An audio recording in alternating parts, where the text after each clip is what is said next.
만약 내가 대마초를 사용하는 사람들의 99%가 그 영적 잠재력을 완전히 낭비하고 있다고 말한다면 어떨까?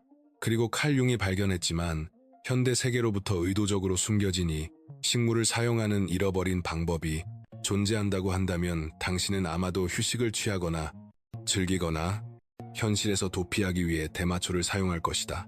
하지만 융은 당신의 관점을 완전히 바꿔놓을 무언가를 알고 있었다. 마리화나는 단순한 오락용 약물이 아니다.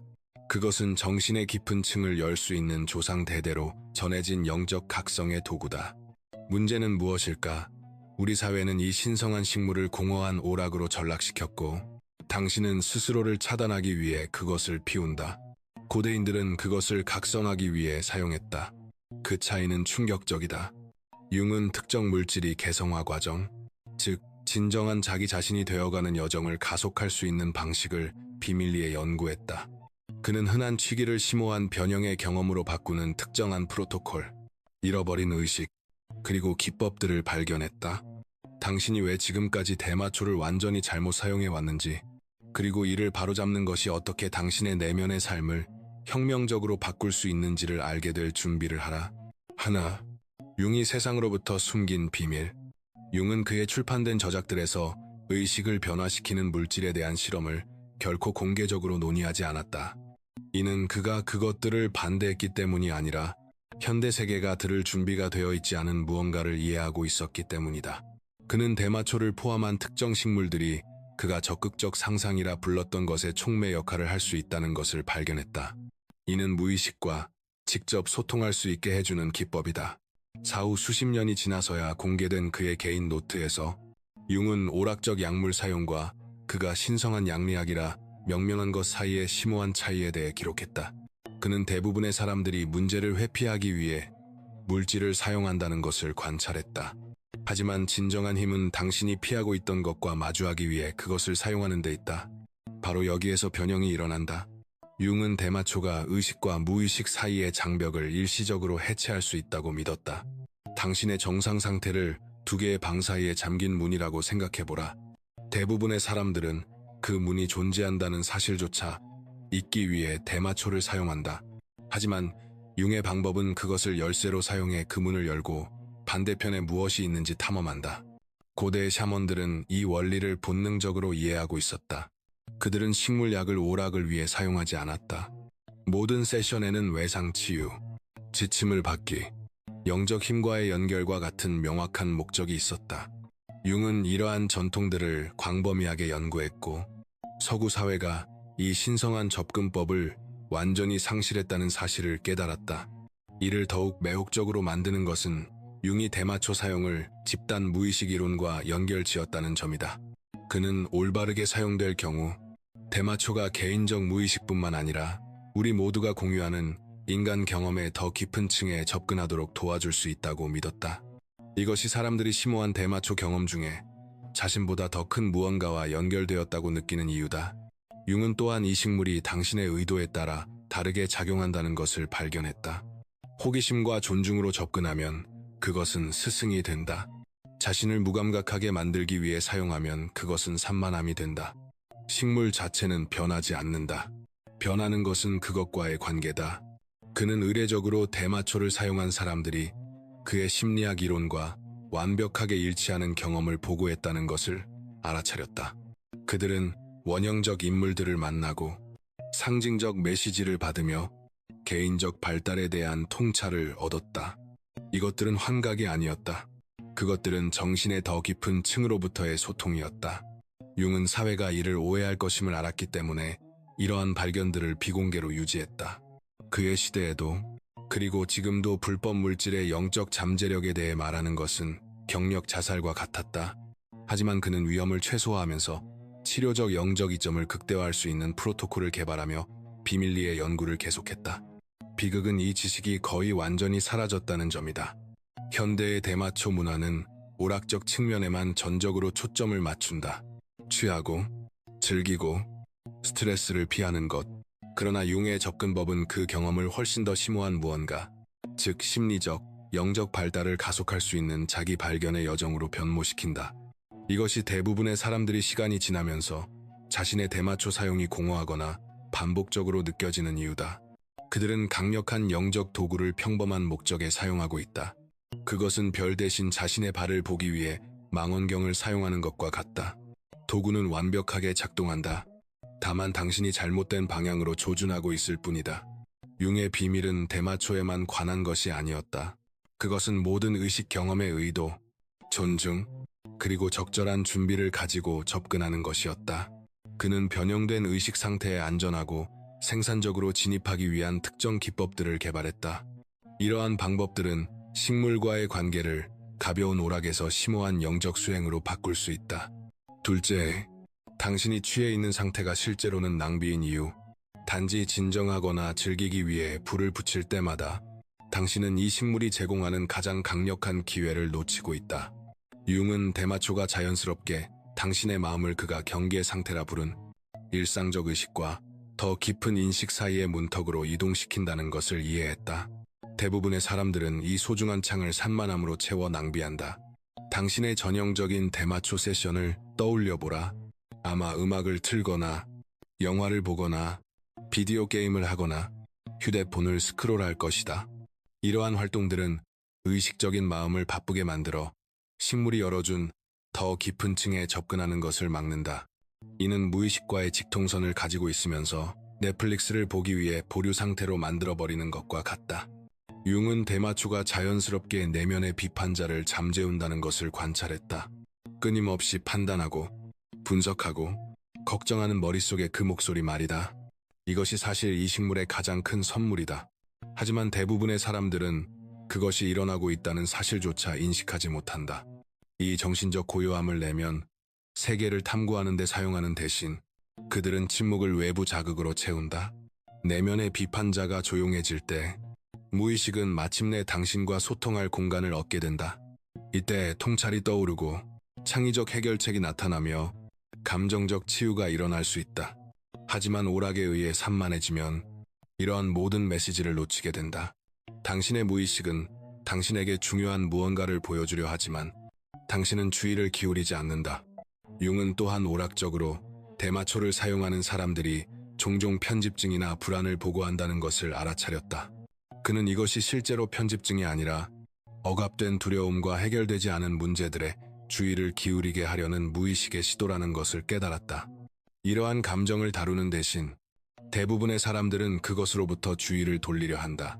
이는 대마초가 시간이 지날수록 점점 덜 효과적으로 느껴지는 순환을 만든다.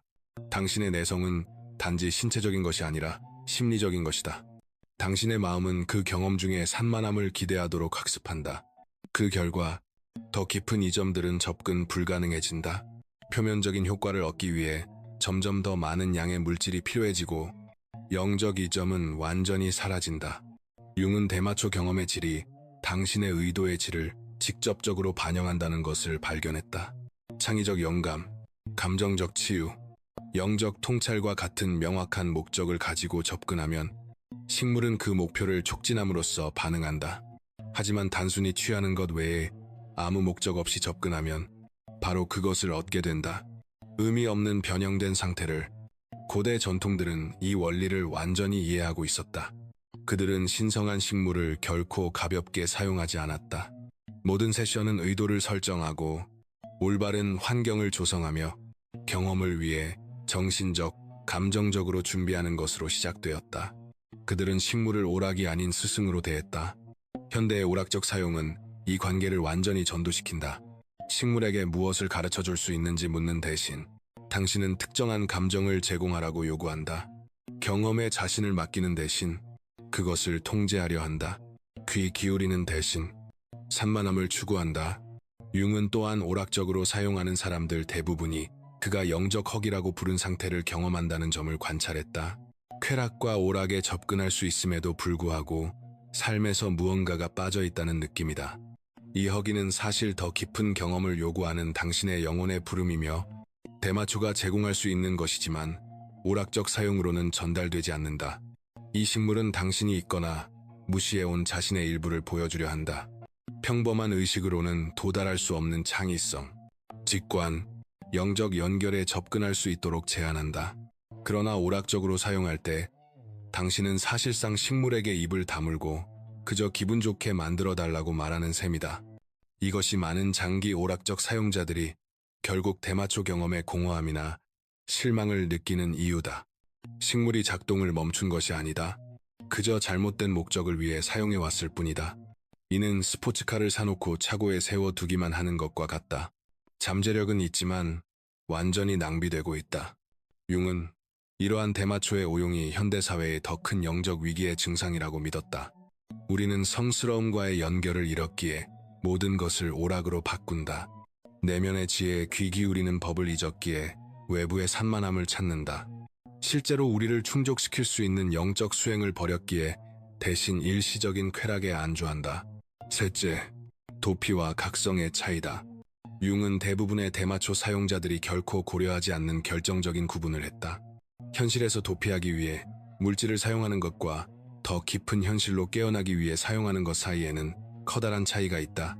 이 차이는 당신의 경험이 성장으로 이어질지 정체로 이어질지를 결정한다.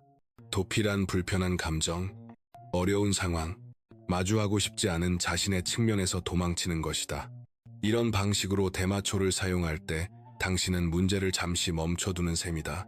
내려오면 문제는 여전히 그 자리에 있으며 오히려 회피했기 때문에 더 압도적으로 느껴지기도 한다. 각성이란 변화된 상태를 사용해 새로운 관점에서 자신의 삶을 바라보는 것이다. 이전에는 보지 못했던 패턴을 이해하고 평소에는 숨겨져 있는 자신의 부분에 접근하는 것이다. 문제에서 도망치는 대신 더 효과적으로 마주할 수 있는 명료함과 용기를 얻는다. 도피적으로 대마초를 사용하는 사람들은 종종 삶에 갇힌 느낌을 보고한다. 해마다 같은 문제, 같은 관계 패턴, 같은 자기 파괴적 행동을 반복한다. 대마초는 일시적인 안도감을 제공하지만 통찰이나 성장을 위해 사용하지 않기 때문에 지속적인 변화를 만들어내지 못한다. 반면 각성을 위해 대마초를 사용하는 사람들은 실제 삶의 변화를 이끄는 돌파구의 순간을 종종 경험한다. 자신의 동기에 대한 이해를 얻고 오랜 문제의 해결책을 보거나 어렵지만 필요한 변화를 실행할 용기를 찾는다. 대마초는 단순한 일시적 완화가 아니라 변형의 도구가 된다. 핵심적인 차이는 경험 중에 불편한 감정을 느낄 의지가 있는지에 있다. 도피적 사용은 떠오르는 어려운 감정을 밀어내는 것을 포함한다. 각성적 사용은 그 감정과 함께 머물며 그것들이 무엇을 말하려 하는지 탐구하는 것을 포함한다. 이는 용기를 요구하지만 진정한 성장이 일어나는 지점이다. 융은 대마초가 억압된 감정과 기억을 자연스럽게 표면으로 끌어올릴 수 있다는 점을 관찰했다. 이것은 실제로 가장 가치 있는 치료적 효과 중 하나다. 그러나 대부분의 사람들은 이러한 감정을 나쁜 트립으로 해석하고 피하려 한다. 그들은 무의식이 오래된 상처를 치유할 기회를 제공하고 있다는 사실을 깨닫지 못한다. 도피할 때 당신은 자신의 삶에 대한 진실을 감당할 수 없다고 무의식에게 말하는 것이다. 각성할 때 당신은 처음에는 불편하더라도 분명히 볼 준비가 되었다고 말하는 것이다. 이러한 근본적인 태도의 전환이 경험의 모든 것을 바꾼다. 도피적 대마초 사용은 종종 외부의 산만함을 동반한다. 영화, 음악, 소셜미디어, 음식 등이다. 이러한 산만함은 내면으로 들어가 자신 안에 더 깊은 측면을 만나는 것을 막는다. 각성적 대마초 사용은 내면으로 향하는 것을 포함한다. 명상, 저널링, 조용한 성찰, 의미 있는 대화 등이다. 융은 또한 도피적 사용이 사람들을 수동적으로 만들고 삶과 단절되게 하는 경향이 있다는 점을 알아차렸다. 그들은 삶을 적극적으로 만들어가는 참여자가 아니라 관찰자가 되어 자신의 삶이 흘러가는 것을 지켜본다. 반면 각성은 사람들을 선택에 있어 더 몰입하고 의도적으로 만든다. 식물 그 자체는 중립적이다. 그것은 단지 기존의 경향을 증폭시키고 평소에는 무의식적인 내용을 더 쉽게 접근 가능하게 만들 뿐이다. 도피적 의도로 접근하면 도피를 촉진하고 각성의 의도로 접근하면 각성을 촉진한다. 선택은 언제나 당신의 몫이다. 융은 인간의 정신이 본래 성장과 전체성을 추구한다고 믿었다. 도피를 위해 대마초를 사용할 때 당신은 이 자연스러운 경향에 역행하는 것이다. 각성을 위해 사용할 때 당신은 그것과 협력하는 것이다. 이것이 더 도전적일 수 있음에도 불구하고 각성적 사용이 더 만족스럽고 의미 있게 느껴지는 이유다. 도피적 사용은 종종 내성, 의존, 점점 줄어드는 효과로 이어진다. 마음은 도피 패턴에 적응하며 같은 효과를 얻기 위해 점점 더 많은 자극을 요구한다. 각성은 시간이 지날수록 더 강력해지는 경향이 있는데 이는 통찰과 자기인식의 역량을 개발하고 있기 때문이다. 고대의 샤머니즘 전통은 이 원리를 완전히 이해하고 있었다. 그들은 식물, 약물을 부족의 책임이나 개인적 도전에서 도피하기 위해 사용하지 않았다. 더 효과적으로 그러한 도전에 맞설 수 있는 지혜와 힘을 얻기 위해 사용했다. 식물은 삶에서 도망치는 수단이 아니라 삶을 마주하는 동반자였다. 융의 접근은 이 고대의 지혜를 현대 심리학적 이해로 가져왔다. 그는 각성이 아닌 도피가 아니라 각성을 위해 사용할 의지가 있을 때에만 대마초가 그가 말한 개성화, 즉 진정한 자기 자신이 되어가는 평생의 과정에 강력한 도구가 될 수 있음을 보여주었다. 참고로 만약 당신이 그림자와 빛을 통합하며 더 깊이 탐구하고 싶다면 Seeing Method 전자책을 확인해보라. 하루 5분만으로 내면의 힘을 여는 데 도움을 주는 간결한 안내서다. 링크는 아래 첫 번째 고정 댓글에 있다. 넷째, 영적 활성화의 4가지 잃어버린 의식이다. 융은 고대 문화가 일상적인 식물 섭취를 심오한 영적 경험으로 전환하기 위해 사용했던 4가지 필수적인 수행을 확인했다. 이 의식들은 미신이 아니었다. 그것들은 변화된 상태에서 최대의 이익을 얻도록 마음을 준비시키는 심리적 기술이었다. 첫 번째 의식은 의도 설정이다. 어떤 대마초 경험에 앞서 고대 수행자들은 자신이 정확히 무엇을 얻고자 하는지 명확히 하는 데 시간을 들였다. 이는 단순히 기분이 좋아지고 싶다는 막연한 바람이 아니라 왜 계속 잘못된 파트너를 선택하는지 이해하고 싶다거나 예술을 위한 창의적 영감을 얻고 싶다는 식으로 구체적이었다. 융은 무의식이 명확한 의도에 강력하게 반응한다는 것을 발견했다. 특정한 질문이나 목표를 가지고 대마초에 접근하면 정신은 그 초점을 중심으로 경험을 조직한다. 무작위적인 생각과 감각은 의미 있는 상징과 통찰로 변한다. 의도가 없으면 같은 자료도 혼란스럽고 이해하기 어려운 상태로 남는다. 현대 사용자들은 보통 이 단계를 완전히 건너뛴다. 그들은 오락 이상의 목적 없이 충동적으로 대마초를 소비한다. 융은 이러한 접근이 마음이 변화된 상태를 생산적으로 조직할 틀이 없기 때문에 피상적인 경험을 보장한다고 관찰했다. 두 번째 의식은 환경 준비다. 고대 수행자들은 내적 탐구를 지원하도록 특별히 설계된 성스러운 공간을 만들었다. 그들은 방해 요소를 제거하고 의미 있는 물건들을 포함시키며 안전하고 성찰에 적합하다고 느껴지도록 주변 환경을 배치했다. 융은 환경이 내면 경험의 질에 직접적인 영향을 미친다는 것을 이해했다. 혼란스럽고 산만한 공간은 혼란스럽고 흩어진 통찰을 만들어낸다. 평화롭고 의도적인 공간은 마음이 더 깊이 들어가 보다 심오한 자료에 접근할 수 있게 한다. 대부분의 현대 사용자들은 우연히 있는 곳 어디에서나 대마초를 소비하며 종종 방해와 중단으로 가득 찬 환경에 있다. 융은 이러한 외적 혼란이 의미 있는 탐구에 필요한 내적 고요를 방해한다고 지적했다. 무의식은 효과적으로 소통하기 위해 조용한 공간을 필요로 한다. 세 번째 의식은 단식과 정화이다. 고대의 수행자들은 대마초 의식을 치르기 전에 종종 음식과 다른 물질을 삼갔다. 이는 처벌에 관한 것이 아니었다. 식물이 효과적으로 작용할 수 있는 최적의 조건을 만드는 것이었다. 융은 신체적 준비가 정신적 수용성에 직접적인 영향을 미친다는 것을 관찰했다. 몸이 깨끗하고 각성되어 있을 때 마음은 더 미묘한 의식 상태에 접근할 수 있다. 음식이나 다른 물질로 가득 차 있을 때 인식은 흐릿하고 피상적으로 남는다. 현대 사용자들은 종종 대마초를 술, 과식 또는 다른 물질과 함께 사용한다. 융은 이러한 조합이 대마초가 본래 제공할 수 있는 명료함과 통찰을 방해하는 정신적 안개를 만든다고 지적했다. 이 식물은 당신의 몸속에서 유일한 의식 변화 물질일 때 가장 잘 작용한다. 네 번째 의식은 통합수행이다. 고대 수행자들은 식물 체험을 갑작스럽게 끝내지 않았다. 그들은 변형된 상태에서 받은 통찰을 처리하고 적용하기 위한 특정한 수행을 포함시켰다. 융은 진정한 변형이 일어나는 곳이 바로 통합임을 발견했다. 대마초 경험 중에 얻는 통찰은 시작에 불과하다. 이후에 이 자료를 의식적으로 다루지 않으면 그것은 일상적 인식과 분리된 채 남아 지속적인 변화를 만들지 못한다. 이 의식에는 종종 일기쓰기, 예술, 움직임 또는 신뢰할 수 있는 안내자와의 대화가 포함되었다. 목표는 무의식의 상징적 언어를 미래의 결정과 행동을 이끌 수 있는 실질적 이해로 번역하는 것이었다. 현대 사용자들은 보통 대마초 경험 후 즉시 정상적인 활동으로 돌아간다. 흥미로운 생각이나 감정을 가졌다는 것은 기억할지 모르지만 그 통찰을 실제 삶에 통합하는 데 필요한 작업은 하지 않는다. 융은 이러한 접근이 경험의 변형적 잠재력 대부분을 낭비한다고 보았다. 융은 또한 이 네 가지 의식이 상호 상승 작용을 한다고 지적했다. 각각은 다른 것들의 효과를 증폭시킨다.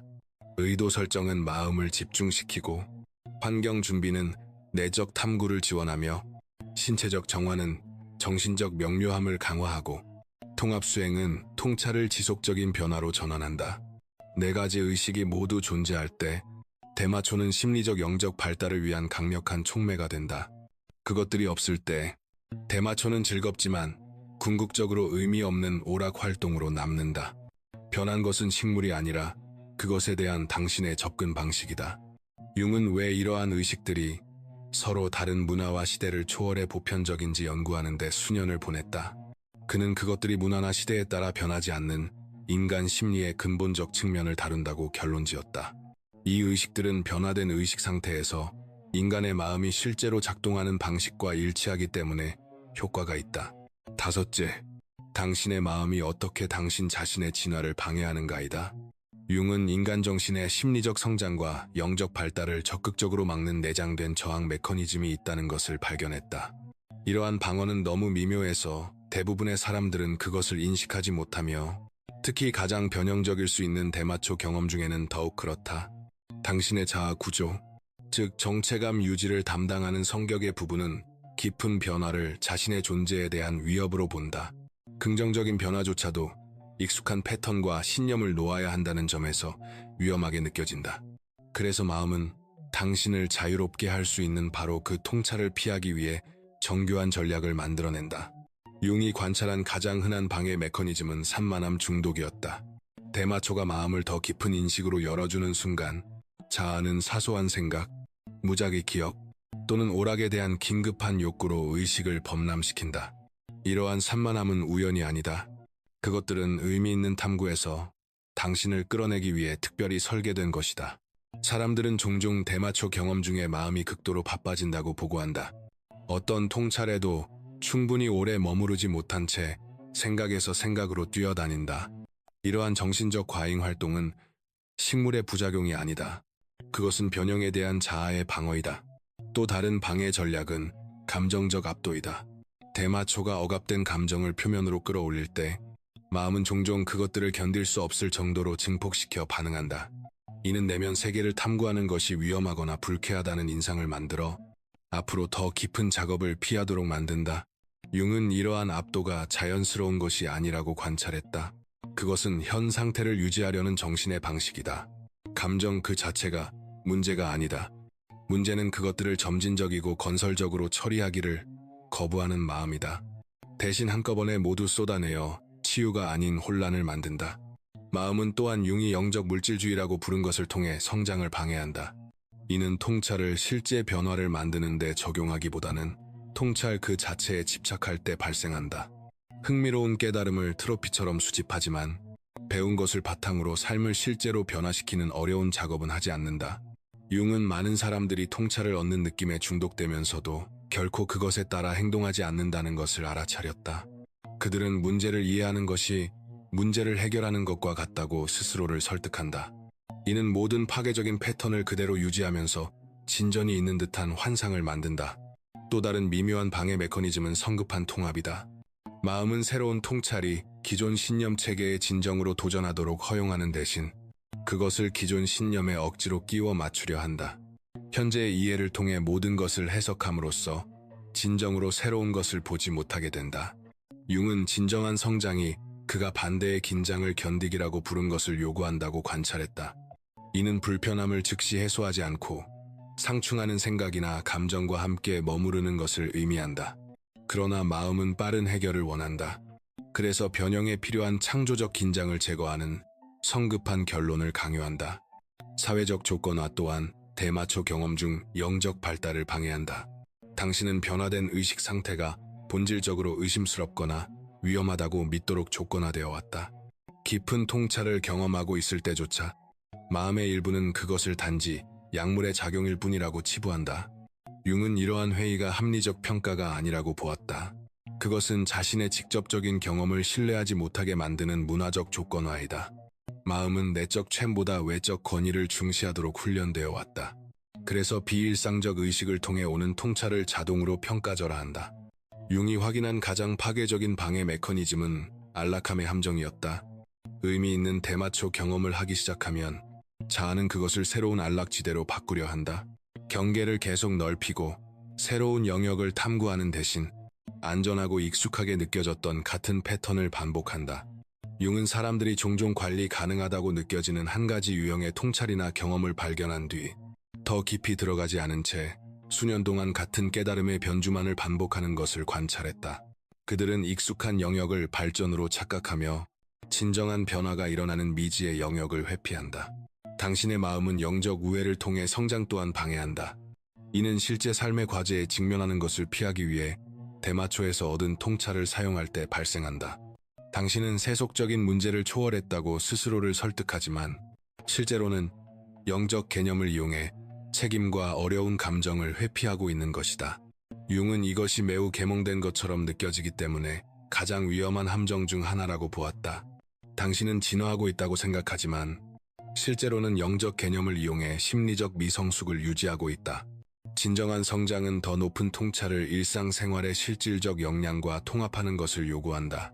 이러한 자기방해 메커니즘을 이해하는 것은 그것을 극복하는 첫걸음이기 때문에 중요하다.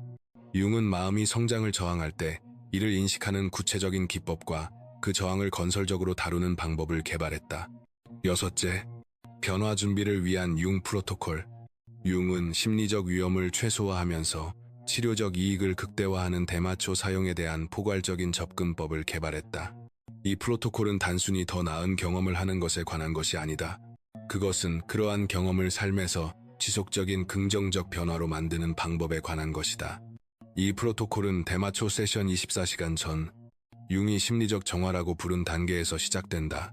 이는 내면, 세계를 안전하고 생산적으로 탐색하는 능력을 방해할 수 있는 주요 스트레스 요인, 미해결, 갈등, 감정적 문제를 식별하는 것을 포함한다. 융은 대마초가 이미 의식 속에 존재하는 심리적 내용을 증폭시킨다는 점을 관찰했다. 무거운 감정적 짐이나 외부 스트레스를 안고 경험에 접근하면 그러한 문제들이 세션을 지배해 더 깊은 탐색을 방해한다. 정화 작업은 더 의미 있는 내용이 떠오를 수 있는 공간을 만든다. 이 정화 과정은 현재의 정신적, 감정적 상태에 대한 솔직한 자기평가를 포함한다.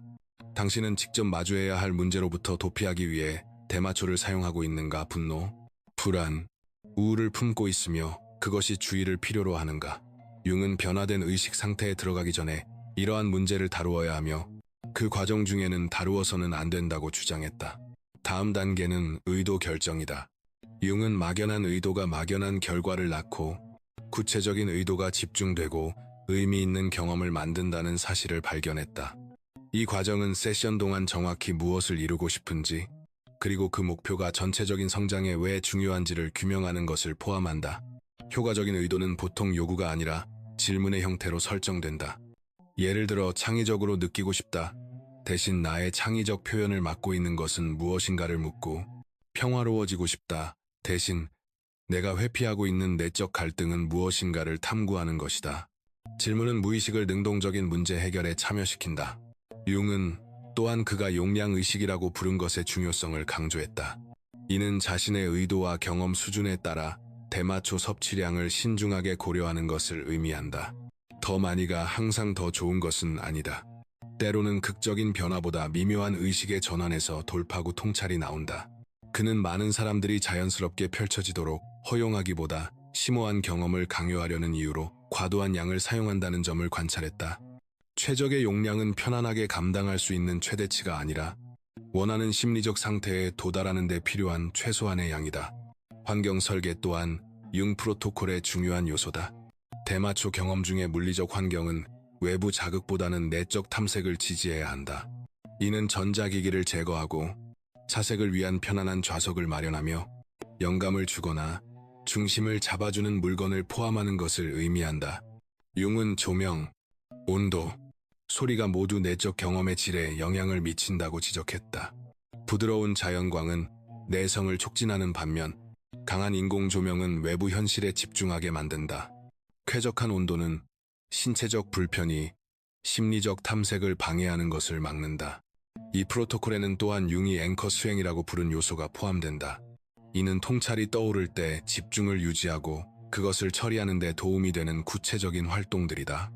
여기에는 글쓰기, 명상, 호흡 작업, 부드러운 움직임 등이 포함될 수 있다. 핵심은 내적 탐색을 방해하지 않고 지지하는 수행을 선택하는 것이다. 융은 많은 사람들이 통찰을 포착하고 처리할 방법이 없어 심오한 깨달음을 낭비한다고 관찰했다. 앵커 수행은 변화된 의식 상태에서 떠오르는 내용을 다루기 위한 구조를 제공해 통찰이 실질적 이해로 전환되도록 보장한다.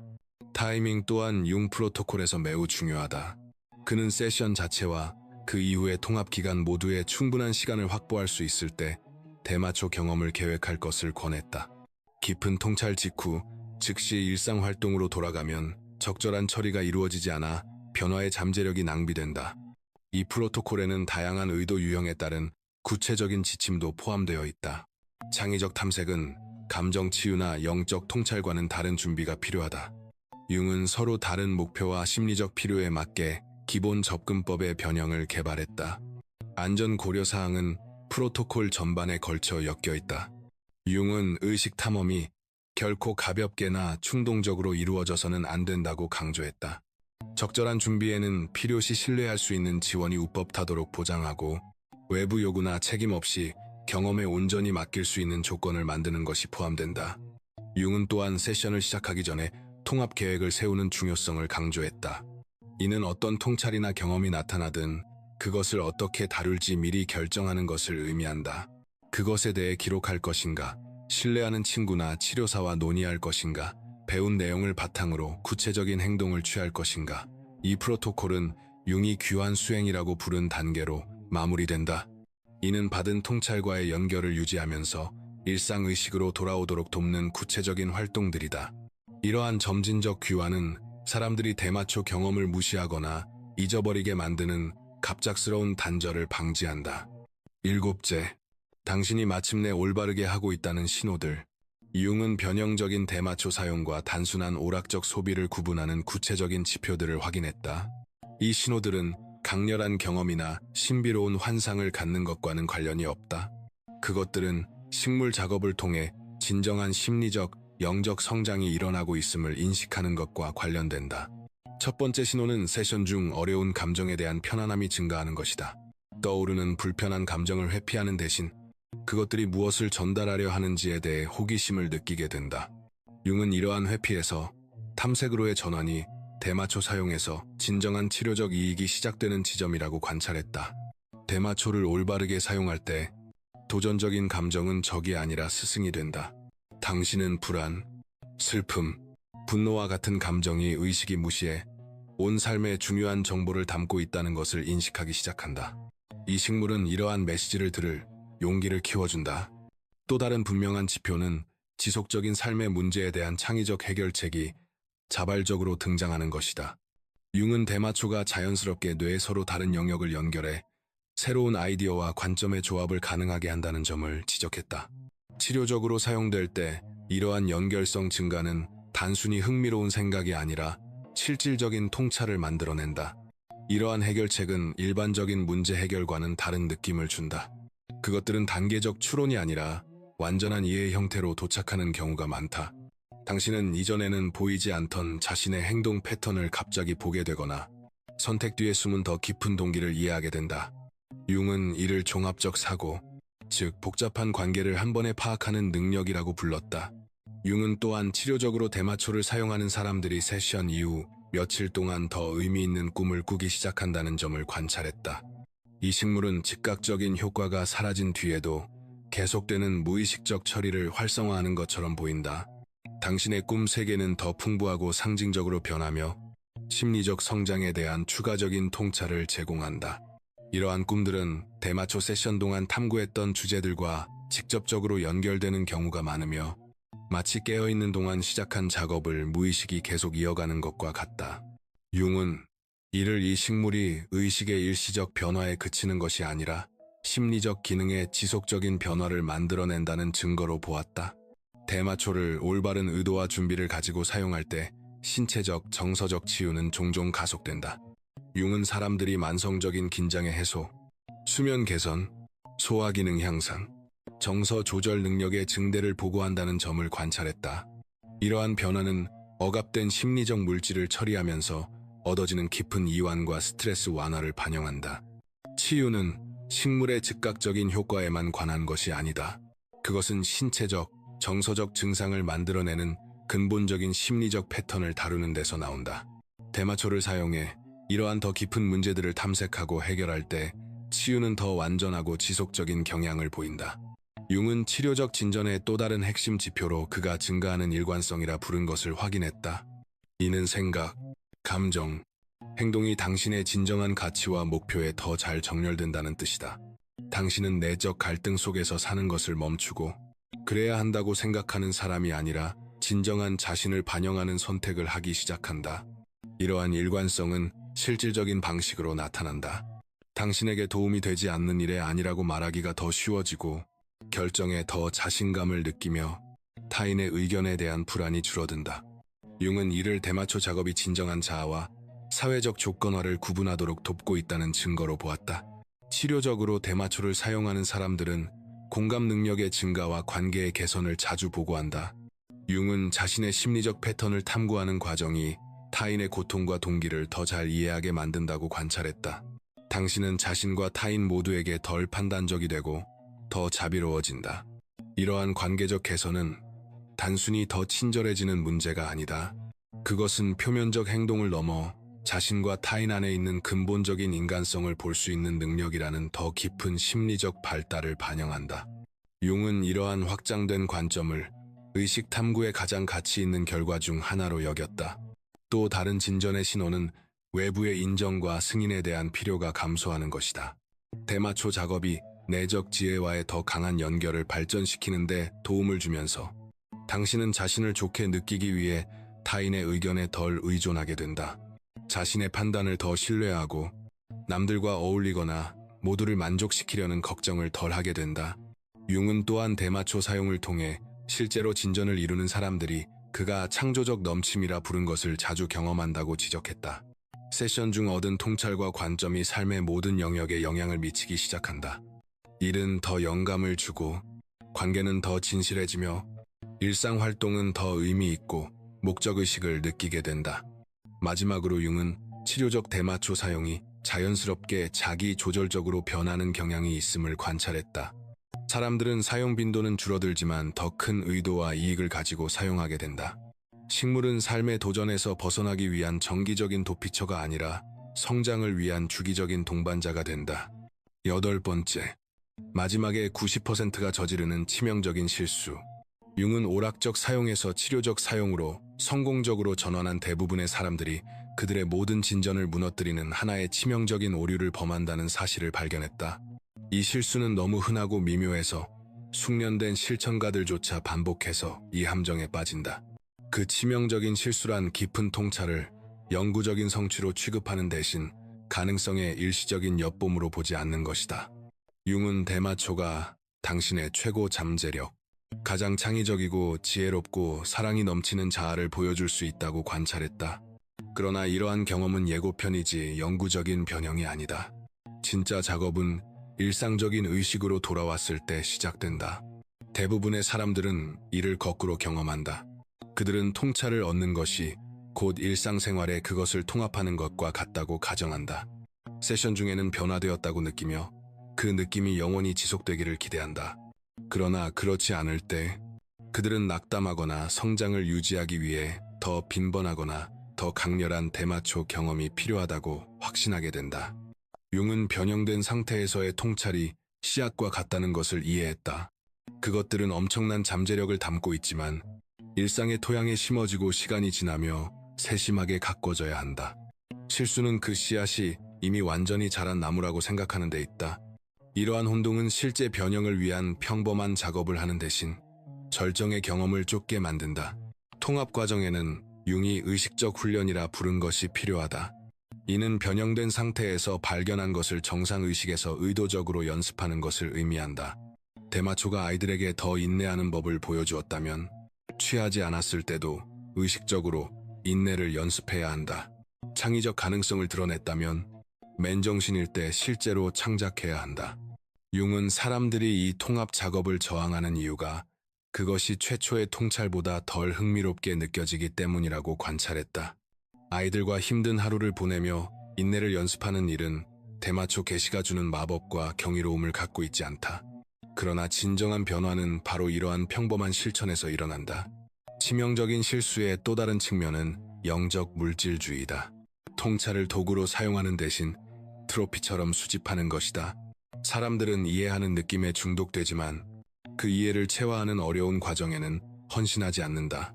그들은 지혜로워지는 것보다 지혜를 소유하는 것을 선호한다. 융은 이러한 패턴이 그가 분열된 성격 증후군이라 부른 것을 만든다고 보았다. 사람들은 지혜롭고 창의적이며 깨달은 대마초 자아와 여전히 같은 낡은 패턴에 갇힌 맨정신의 자아를 발달시킨다. 그들은 이중 생활을 하며 변형된 상태에서만 잠재력에 접근하고 일상적 존재에서는 변화 없이 머문다. 이 분열은 시간이 지날수록 점점 더 고통스러워지는데 잠재력과 실제 행동 사이의 간극이 더 분명해지기 때문이다. 변화의 동기를 부여하기는커녕 대마초 통찰은 자기 비판과 좌절의 원천이 된다. 사람들은 자신이 어떻게 살 수 있는지는 알지만 그것을 현실로 만들기 위한 노력을 하지 않는다. 융은 또한 그가 구루 함정이라 부른 것을 지적했다. 이는 대마초 통찰이 정상의식에서의 이해보다 더 타당하거나 중요하다고 믿는 경향이다. 사람들은 취해 있을 때의 경험을 선호하여 이성적 사고와 실천적 지능을 무시하기 시작한다. 이는 잘못된 의사결정과 현실로부터의 단절을 초래한다. 식물은 가치 있는 관점과 통찰을 제공할 수 있지만 융은 이것들이 명확한 사고와 실천적 지혜와 균형을 이루어야 한다고 주장했다. 대마초 경험은 일상적인 지능을 대체하는 것이 아니라 강화해야 한다. 사람들이 취한 상태의 통찰을 모호한 진리로 취급할 때 실제 삶에서 문제를 만드는 결정을 내리는 경우가 많다. 치명적인 실수의 또 다른 흔한 형태는 준비되지 않았거나 관심이 없는 사람들에게 자신의 대마초 통찰을 공유하려는 것이다. 융은 의식 탐구가 보편적으로 중요해 보이는 통찰을 만들어내는 경우가 많지만 이를 부적절하게 공유하면 관계를 해치고 타인으로부터 고립될 수 있다고 관찰했다. 이러한 전도적 경향은 대개 발견에 대한 진정한 흥분에서 나오지만 영감을 주기보다는 사람들을 멀어지게 하는 경우가 많다. 융은 통찰을 공유하는 가장 강력한 방법은 말로 설득하려는 것이 아니라 실제로 어떻게 살아가는지를 통해 보여주는 것이라고 강조했다. 융은 또한 사이키델릭 자아라 부른 것, 즉 의식 변형 물질을 사용하지 않는 사람들보다 우월하다고 느끼기 위해 대마초 경험을 사용하는 것에 대해 경고했다. 이러한 영적 자만심은 타인에게서 배우는 것을 차단하고 경험에 기반한 거짓된 성취감을 만들어내기 때문에 극도로 파괴적이다. 치명적인 실수에 대한 해독제는 융이 실천적 신비주의라 부른 것이다. 이는 모든 통찰을 믿어야 할 계시된 진리가 아니라 살아있는 경험을 통해 검증해야 할 가설로 다루는 것을 의미한다. 이는 계시의 과정만큼이나 통합의 과정을 소중히 여기는 것을 의미한다. 이는 무엇을 경험했는지가 아니라 실제로 어떻게 살아가는지로 진전을 측정하는 것을 의미한다. 융은 이 실수를 피하는 사람들이 대마초 경험에 대해 가장 겸손한 주장들을 하는 반면 실제 삶의 변형은 가장 실질적이라는 사실을 발견했다. 그들은 통찰에 대해 덜 이야기하고 행동을 통해 더 많이 보여준다. 그들의 성장은 신비한 경험을 묘사하는 능력이 아니라 관계, 일, 창의성, 인격에서 분명히 드러난다. 의식적인 대마초 사용의 길은 경험 자체로 끝나지 않는다. 그것은 거기서 시작된다. 융의 마지막 교훈은 이 식물이 당신이 될 수 있는 존재를 보여줄 수는 있지만 실제로 그 사람이 되는 일은 오직 당신만이 할 수 있다는 것이다.